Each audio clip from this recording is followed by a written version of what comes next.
And let all of us get it in Jesus' mighty name. Let the name of God be praised. Let the name of God be praised. And bless the name of God for this morning. The one that made us grace. Stand again into His presence. And the great mogul to stay. Think that they're going to be respected. Someone get me. I bless the name of God.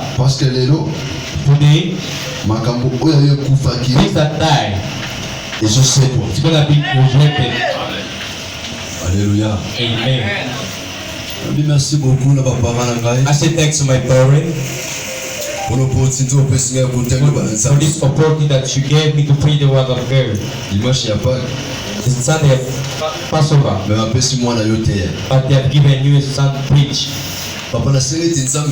Let your God makes you today. Listen, beloved. Depuis les mardis passés, since last Tuesday, vous nous laissez les preuves de la réalisation des choses. Malheureusement, you are not there. Et I will not go back. Alléluia. Amen. Parce que les lots, today, tout ça n'a pas monsieur photologue. In another point that we're going to talk about. Mais tu connais du son comment let me tell you something. Le toujours désir résurrection. Resurrection. Il faut toujours prendre confronter. Be ready to fight them. Et c'est le moment sur le canal. Someone's getting me. La Bible montre toujours désir resurrection. Il faut toujours prêt to be ready pour confronter la mort. to fight them. C'est pour ça que les jeunes n'essayent qu'on le mette. Il n'y a pas la résurrection sans la mort.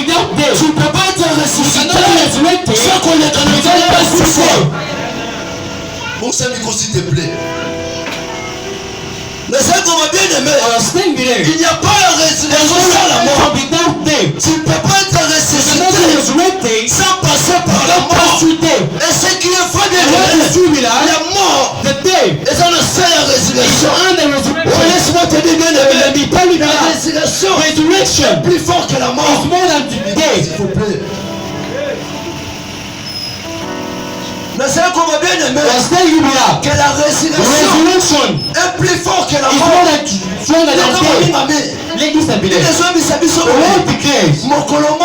One day, Yesu Kristo, Jesus Christ,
that's his body. Yesu, Jesus, asimbi cercueil ya mwana wake. Et cortège ya mwana wana eteleli. The group of these people still. Et Yesu, and Jesus, alobishe no. Man, lamuka, stand up. Écoutez bien aimé. Si tu lis bien la Bible, if you read the Bible, you're gonna see. Na bisika nyo se Yesu sai kose kusaba. Jesus was made people was saying we're not telling them be as rich. We're telling them wake up. It means that Jesus is under ponget. Na bien pana Yesu. Jesus kufa. Is under ponget to rest.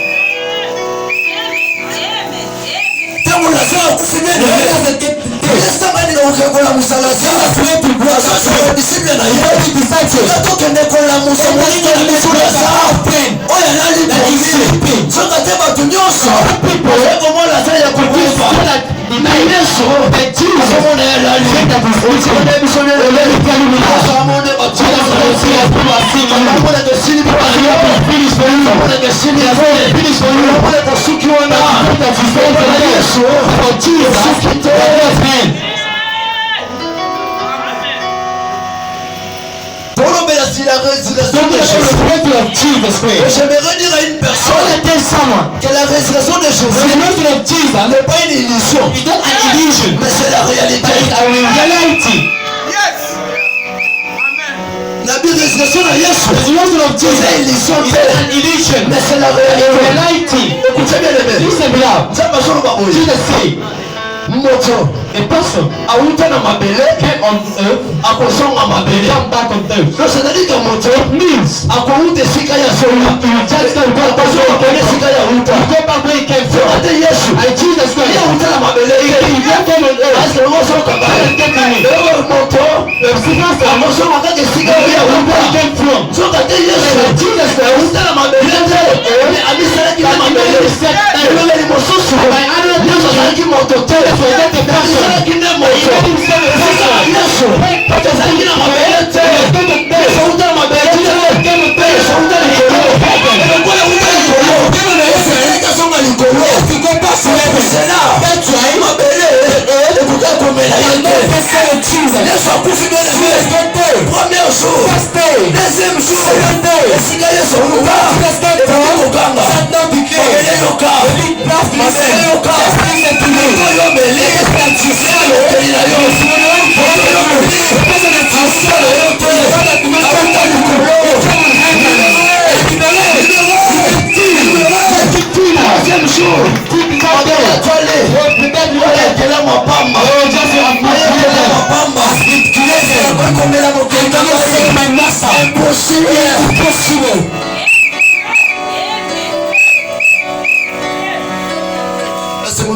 Someone is getting me. Listen me là. The word declares. Eli akufate did not die. He went out. Alléluia. Amen. Eli went out. Mais écoutez bien, mais listen. C'est dans l'évangile selon Jean. The Gospel of John, chapitre 3, chapter 3, le verset 13. Personne n'est monté au ciel. No one will go to heaven. Sinon celui qui est descendu. That came out. C'est le moteur qui était le Nicolas. That's the one came from heaven. It's not Elijah. Jesus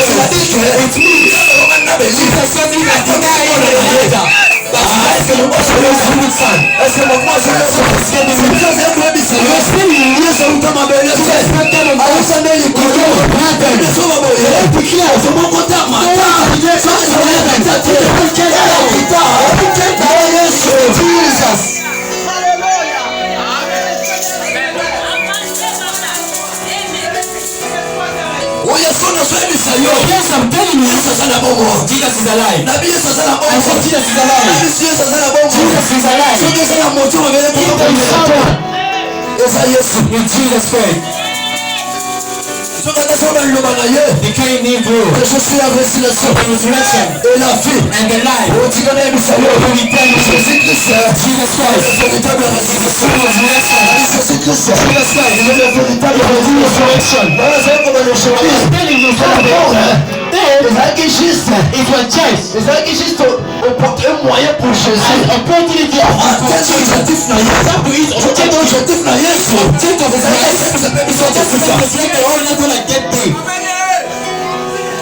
Dieu va débourser pour ça. Nous on kufa.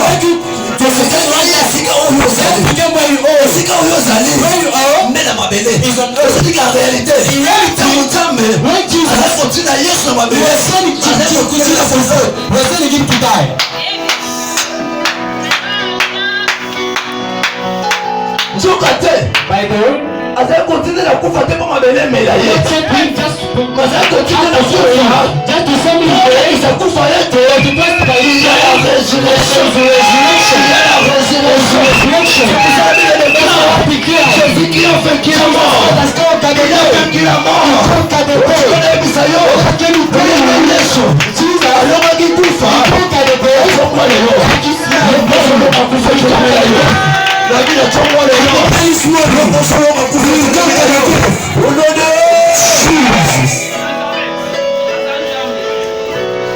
La Bible déclare, petit enfant, ne craignez point. Parce que Jésus, avant la résurrection, après la résurrection, il le déclare, il est le premier à naître parmi les morts. Celui que c'est notre grand frère.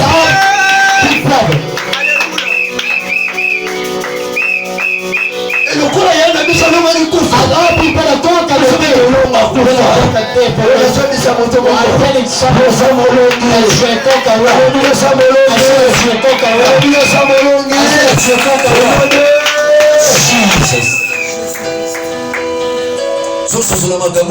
If you understand these things, you do better. Let God bless you. Let go forward. Nous allons citer quelques preuves de la résurrection de Jésus. Let's see some proof of the resurrection of Jesus. Et comme première preuve, bien aimé, the first proof that can see the that makes you ready des anges. The testimony of angel. C'est le moi ok. Amen. Témoignage c'est pas ange. Testimony of angels. Nabi a yoté pas ange. It's not for you for angels. C'est-à-dire qu'il y a un témoignage c'est pas the resurrection of c'est témoignage qui yango. As even the heaven testify. Someone's getting me. Nabi a fait un témoignage c'est pas testify. Le seul témoignage. Heaven testified already. Disons la parole bien aimé. Let's read the word of God. Nous sommes dans l'évangile selon Luc. We are in Luke. Chapitre 24. Chapitre 24. Chapter 24. Lisons la parole de Dieu dans l'évangile selon Luc, chapitre 24, les versets 5 jusqu'à 8. Nous lisons au nom de Jésus. Amen. Ceci de frayeur, elles baissèrent les visages contre eux. Mais il leur dit, pourquoi cherchez-vous parmi les morts celui qui est vivant? Il n'est point ici, mais il est ressuscité.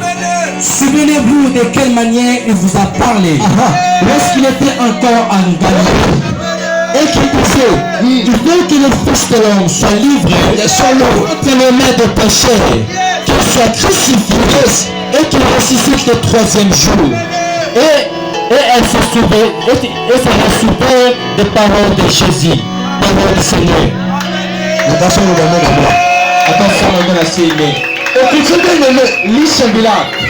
So many manali koyo komonete. If you start at the beginning, you're gonna see. Simami komi sato. After 3 days. Zoka te kusitaki kitoko. But it was also good. Kama koloma kambo sala. And then that things happened. Kolope basi. And the Sunday that women. Okay, nakunda na Yesu. I was going to the place of Jesus. Pambo la mama mokanda Yesu. Namujika te pambo la mama mokanda Yesu. In this place. Mama, a mother. Azana motema sidi ya mama toujours. I just got a lot of the mama ni ose bien aimé. Old mothers. Azana toujours na pasi. As the time is passing to do mama mother babetotika boye te cannot live like this. let go nzoto ya nkolo na biso of our Christ. etango batona on the road of the grave. idesoloba boye The road declares basi na nzambe bakiti angels of God came down. ebokolo wana bien aimé And that Babylon mabele ningana you can do the check. Let me tell you below. Ntango nzambe akita na intervention na ye come with intervention. makambo esalamaka Things will happen. ntango nzambe akita na intervention na When ye you come with intervention, mabele ninganaka if that can shake, mabele ningani bien aimé earth can shake. pourquoi Why? parce que nzambe God akitaki kept down.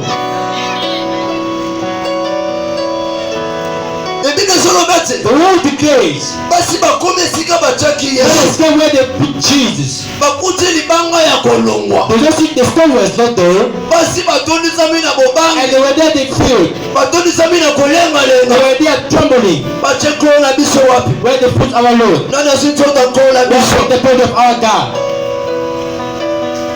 ebike ezoloba te The word declares banjelo angels babandi kotemone they lisekwa want na to yesu destroy the resurrection of Jesus. Let me tell you that heaven verify your resurrection this morning. Yes, we told the resurrection of Christ. They told this woman, man, don't get free.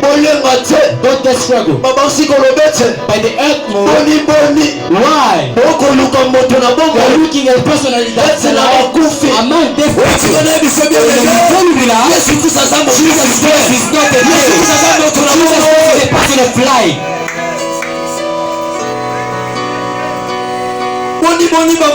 Why? You're looking at a person that is dead. A man dead people. Listen, I like this. God just told those mothers. But remember, He told you. God told Jesus told you. That God told you. Tell me that.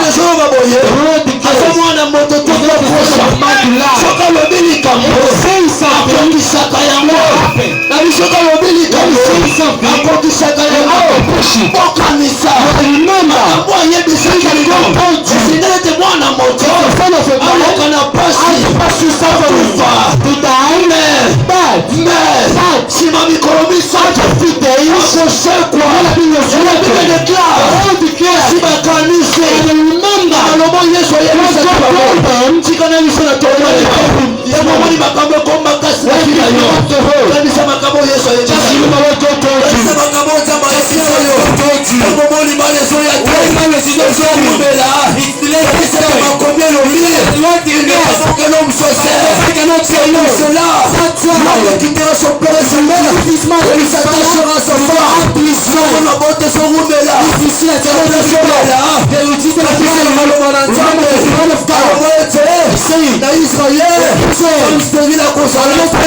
Remember,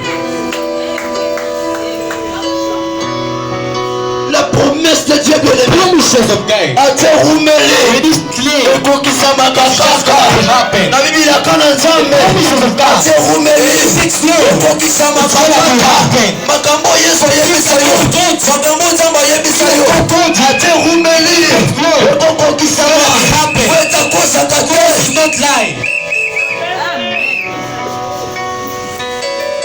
Soka yebisa to ko voyager tu vas la gueule. Sérieux mon Il va être sûr. on va te pas bloquer yo on la namaloba na bango parce que bango basa ba Il n'y a pas de la namaloba on za ba yo qui maloba ba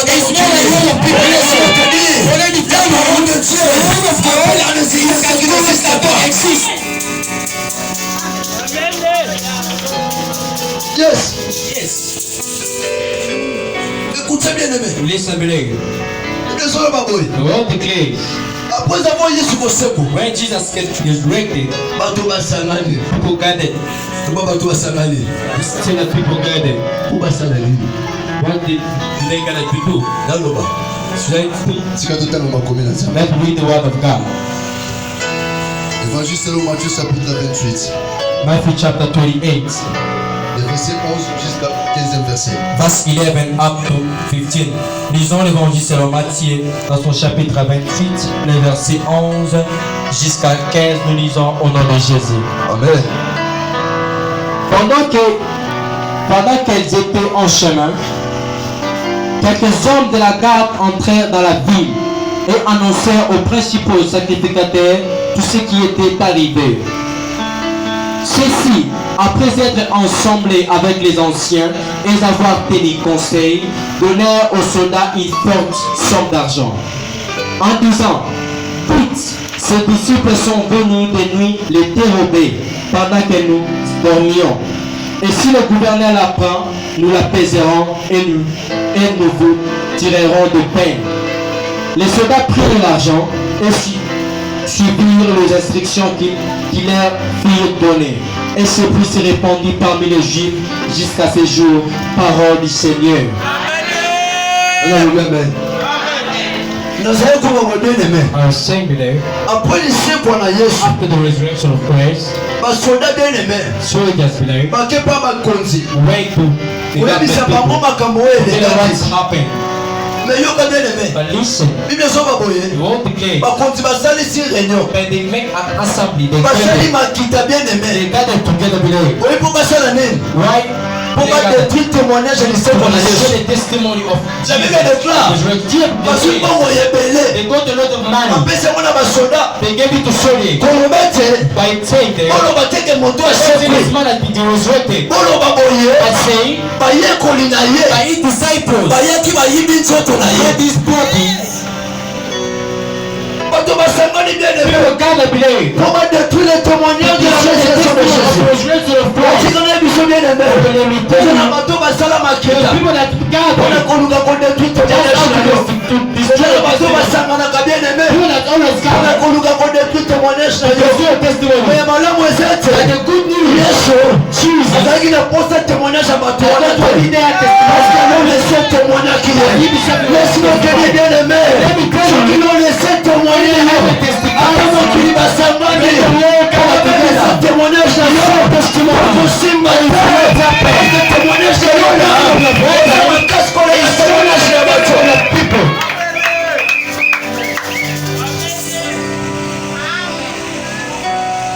Il faut qu'on mette tout la bien aimé. La salle va tourner. La salle est née.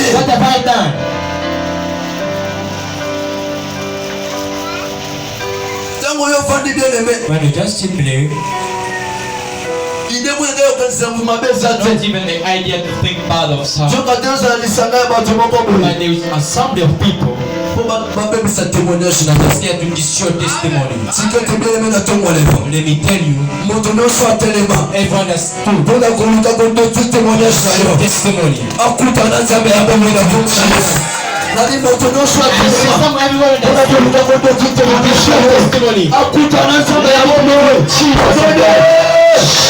Jesus. If I gather your problem, if I gather your problem,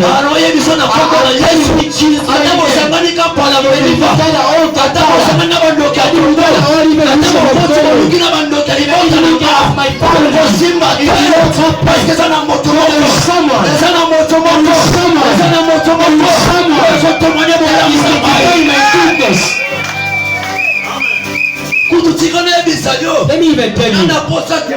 I don't even need your testimony. For my life, let me say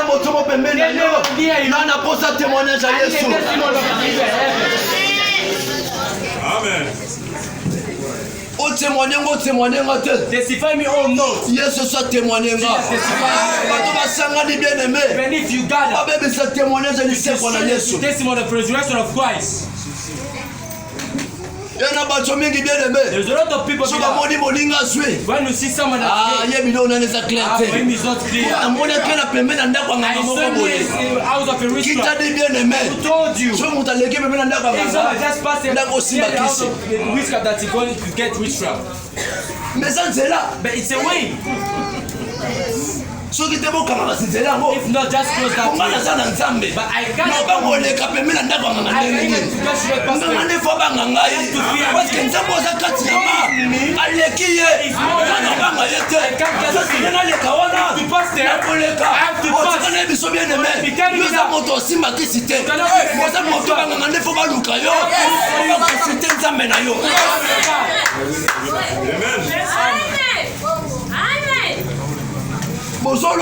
You are just talking. If you knew what's happening to my life, there is one goal. There is one goal. You can't talk. tell someone, la Bible déclare, the word declares, ils te feront la guerre, they will fight you. mais ils ne te feront pas. Je suis avec toi pour te délivrer. Ataba sangane, nabi ataba sangane, ne ba kosa yo mon côté. Kosa na nzambe na bomo. Nzambe osala ye. Abati la kaka yo te. Mabata na témoignage na yo. Abata na libala na yo. Abata na bosu na yo. Abata na nyonso eza na yo. Au nom de Jésus. Que Nzamba batela ba bien na yo. Nzamba protéger témoignage na kombo na Yesu. Bato nyonso baluka basangana. Oba même sa témoignage na yo. Esimba te. Otika na yebisa bino. Atako basangana ki. Boba luka ba même sa témoignage na sembo na Yesu. En vérité, je vous le dis. Esimba na mote.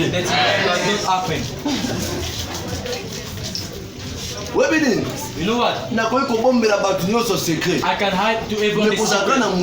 But just one person that I can't hide my secret. When I will come, you know what? What you are talking about? Jesus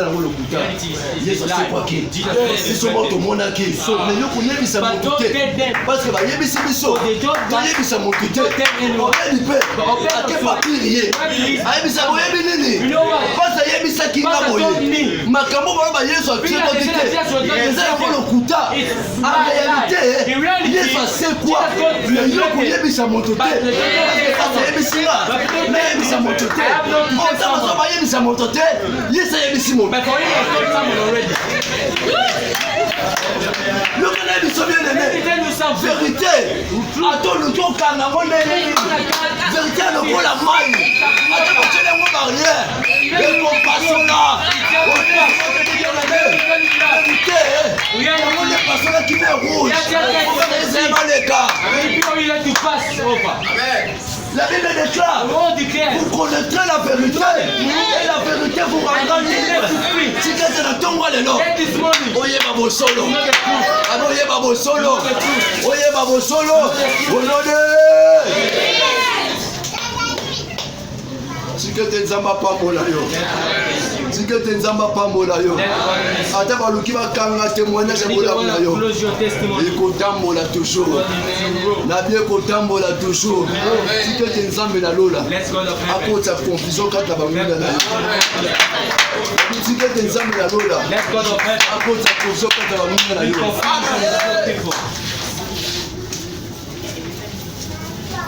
Alléluia. Parce que pour avoir ce témoignage, mais on comprend des têtes. Donc bon temps on en zela. Ne si kapalo ba mabe na yo. Bango ba malamu na yo. Mutu azala kama malamu. Mutu azala mutu mutema malamu. Mutu omoni kutina zana. Asala nzamba solo. Eta wasisi koloba. Le moka suzuki na lobi nini? Esa lobi. Parce que moi je le kangai. Amen. Na zo ba bo bien aimé. I'm saying tikete nzambe. Let go. Akota confusion kata bangunya na yo. Le sika ba mabe na yo. Baba na koloba malamu na yo. Ani ngaloba mabe. Avec la compagnie ya kombo na yo. Akum mabe ya papa Serge. Maintenant ninga baloba mabe. Abandolo ba malamu. Mo papa Serge. Azabia. Asambela ka. Ayebi nzambe. Teta wasilisi. Ye mo ka surtout que. Oh, mais fana ba ne mabe ya moto. Nena lobi malamu. Nzamba konti confusion. Ça ma bongo na kombo na yo. Vous êtes la deuxième point bien aimé. Second point beloved.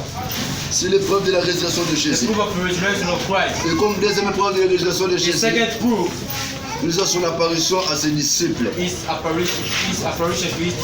Dans l'évangile selon Luc chapitre 24,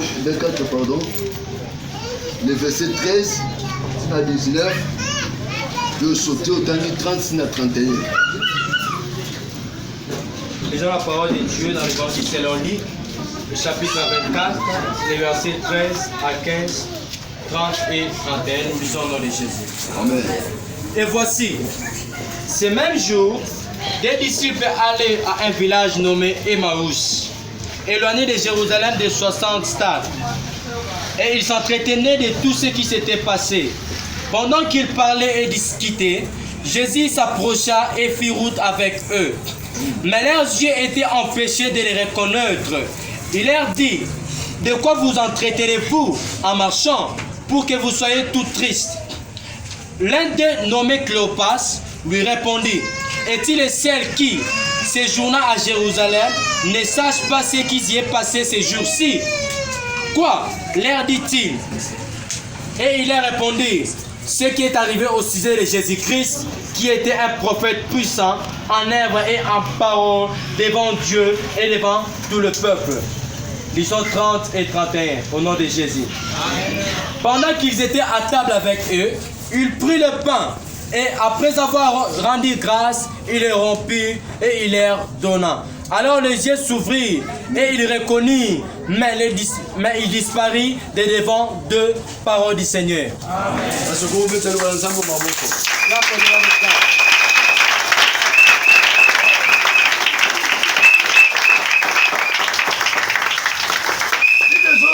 The world declares beloved. At the same moment, the same day things happened. Two disciples of Jesus, they were going somewhere. But on their way, the world declares Jesus came there. Hallelujah. Amen.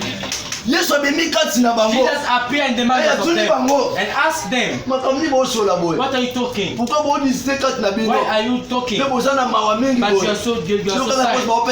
Listen, the heart against Jesus. They say, donc yo zaka le seul mutu. You are just what the you are not know what's happening to Israel. Hallelujah. Amen. Toka te moto bazoyebisa bongo. And the person that lena yebi makambo koleka bango. The one who knows more than them. Bazoyebisa bongo. The person that talking to yende kolo makambo. is the owner of the thing. All declares. Misu na bango. Their eyes. Eza kompeshe bango. Was closing them. Bamona te. To not see. Ya moto baze kotangwa na ye. Working with. Yende Yesu. Is what Jesus. Sadika ba disciple yo. These disciples did not have revelation. Alléluia. Amen. Bazangaki révélation. Et le quoi bazangaki révélation? Botembo na Yesu. Mais bazoyeba te. But we don't know it. Botembo na ye. Yesu. Otikana biso bien aimé. Eza bato mingi. There's a lot of people. Batembo na Yesu. They work with Jesus. Mais bayeba te. We don't know it. Ya moto totambo na ye. Yende Yesu nzambe na bombo. Jesus Christ King of life. Yende moto uti ko sekwa. C'est pour cela bien aimé. That's why we love. Ole la mingi na vie na yo. You're praying a lot into your life. Ceux qui défendent la mécate na vie na yo. C'est parce que mis nous est kokanga. Ne siko mona nzambo azana yo. Ne siko mona Yesu azotambo na yo. Omona munene ba problème na yo. Ne siko mona Yesu azana yo. Omona munene ye bakambo na yo. Ona problem bien aimé. Yesu Kristo. Aza munene koleka ba problème na yo. Na vie Yesu Kristo. Aza munene koleka ba kambo na yo. Omona munene ba problème na yo. Omona munene Yesu azana ye. Basali nzela na Yesu. They made the way with Jesus. Yesu asendetike. And Jesus made that. Ayebi makambo te ya solo. But does not know even anything. Otikana biso bien aimé. Let me tell you. Des fois nzambe. Open God. Ça le quoi yemba problème na ote. Parce que yende mo pesi solution. It's the one solution. Amen. It does not mean que soki nzambe if Jesus asali sabilo kwa makambo na yo te. Just make us someone that does not know really. En réalité, in reality, ayebi na ye. He knows. Mais posa na yezate. But it needs misu na ye fongwa. that your eyes be open. Na bi posa na yezate. It needs misu na yo. your eyes has to be open. O comprendre. Understand. Yesu na tembo na ye. Nende libala nanga. Nende mabota nanga. Nende voyage nanga. Ata na sangi lelo. Ya motuya. Na sana Yesu. J'ai toujours l'habitude de dire. Il y a plus Jésus égale tout. Il y a plus Jésus égale tout. Mais tout moi Jésus-Christ égale rien. Everything without Jesus equals nothing. Okoye kozanga nyonso bien aimé. Yebaka soka kozanga Yesu. Ah Yesu Kristo ne nyonso mpona yo. Na okoye kozanga nyonso. Mais soka kozanga Yesu. Yebaka Yesu ne nyonso mpona yo. Azanzambo asala makambo mokile koyo kozala te. Le bien de faire ce qui était possible aux hommes possible à Dieu. Dieu bien aimé. ezalaki impossible It was impossible mpona bango bamona yesu for them to see Jesus. azali komona But Jesus was seeing them. yesu ayebaki ete Jesus knew them. baoyo These people, badisiple na nga my disciples, sauf ke bango nde if all of them bayebaki te ke did not recognize yesu na that biso this is our Jesus. moto auti kosekwa nde yeyo otika na biso bien aimé moto auti kosekwa aza pembeni na yo moto auti kosekwa azotambola na yo moto auti kosekwa aza na yo elongo n'aie pas peur bien aimé quand Jésus Christ est avec toi. Alléluia. Amen. Laisse-moi te dire, bien-aimé, que là où il y a la révélation, il y a la gloire de Dieu. Là où il y a la révélation, il y a la gloire de Dieu. Nos trois amis révélation, bien-aimé, c'est le quoi un aveugle. Alléluia. Avec la bien-aimée, à tout chez nous, on peut mettre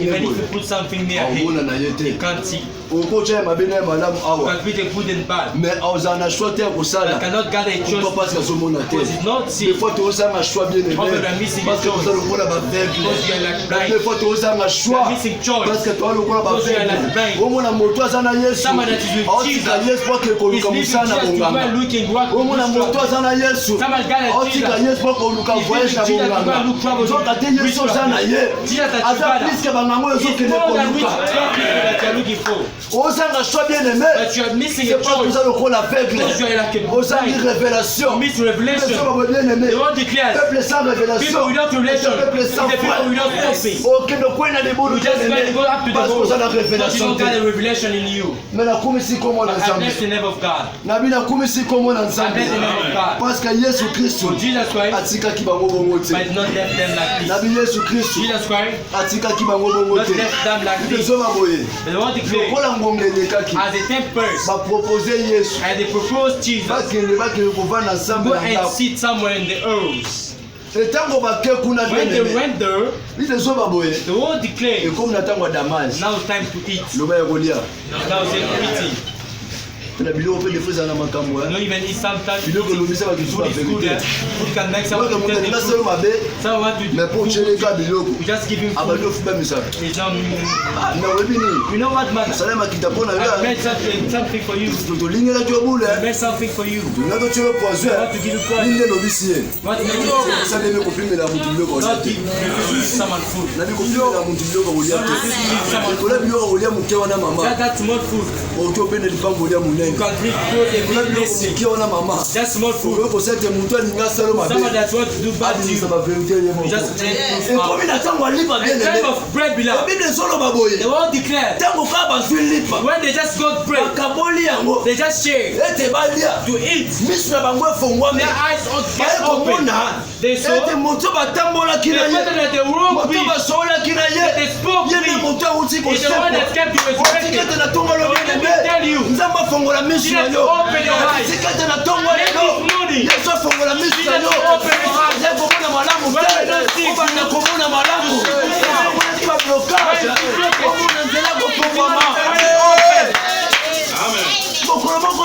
One day, beloved, people of Israel, who before they see, they saw what? Go see the sea was before them. You know why? Parce que bazanki révélation. Yes. Moïse moto na révélation. Kama yeli boso na mai. When he came before water, he said he told them, keep quiet. Yes. Someone this morning, let them keep silent. Let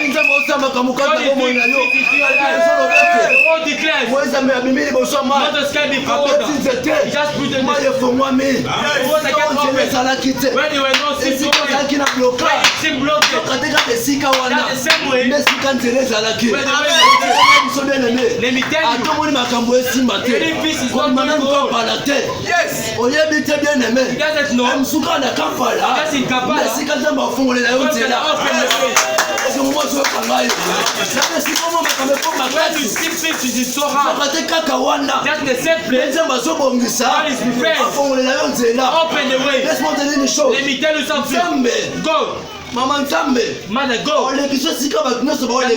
Parce que Nzambe. Ana posete mokili. Amona te ya solo. Asa Nzambe. Oya fongola ka banzela. Let me tell you. Parce que Nzambe.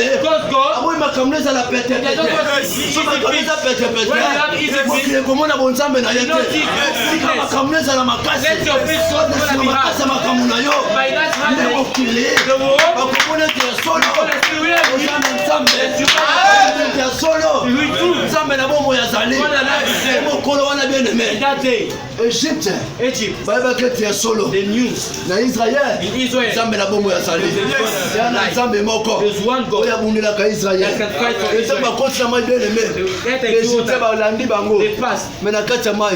Nzambe akoteli ba na Israël. God came on their side. Na Nzambe akoteli ba na Israël. God came on their side. Ebe Égypte ba comprendre ngo. Egypt and even Nzambe ache mbulinga melenga. God has just put Na problems. ka Égypte. The kind of Egypt. Pharaoh says, Tika to kima. let's run. Parce que Nzambe Because God akoteli bango has come on their side against her. Nzambe akotona tongo. Let's go.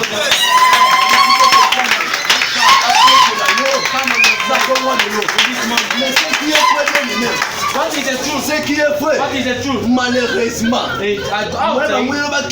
Instead of running, vous allez susciter. but it's not clear. Ce qui est vrai, What is true? malheureusement, They can't run. vous allez susciter. It's not me. Ah, eza faute no te bien-aimé. It's not your fault. Eza faute na yo te. It's not your fault. Ntango ozali koyebisa bango, When you told them, atika obundisa nga, don't fight it. ozali koyoka te. You're not listening. Oh, sikoyo, By this time, Nzambe satelemi. God has said, ebitumba oyo abundana nga te. Nzambe nde moto abundela nga. Olingi esila ngai te ye moko. Mokolo wana that day, ata charme moko te afaro even ebimaki. if darkness came out, Bino soba bien-aimé. the world declared, Na kai d'Égyptien, in the side of moi ebandi Egypt, kozonga. now Moi what the ebandi kozonga. came back. Emeli baegyptien nyonso na bachar na bango na bachefo na bango ata moko te abimaki.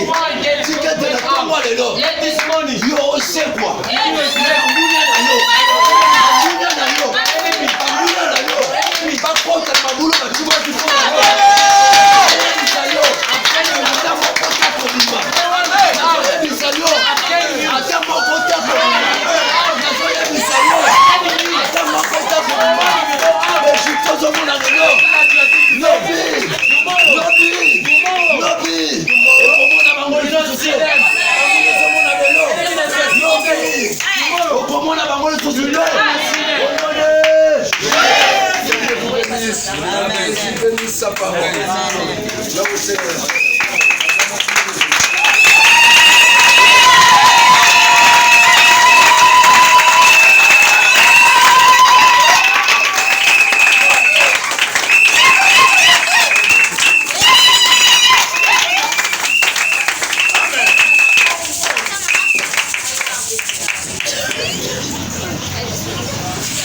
Alléluia. Alléluia.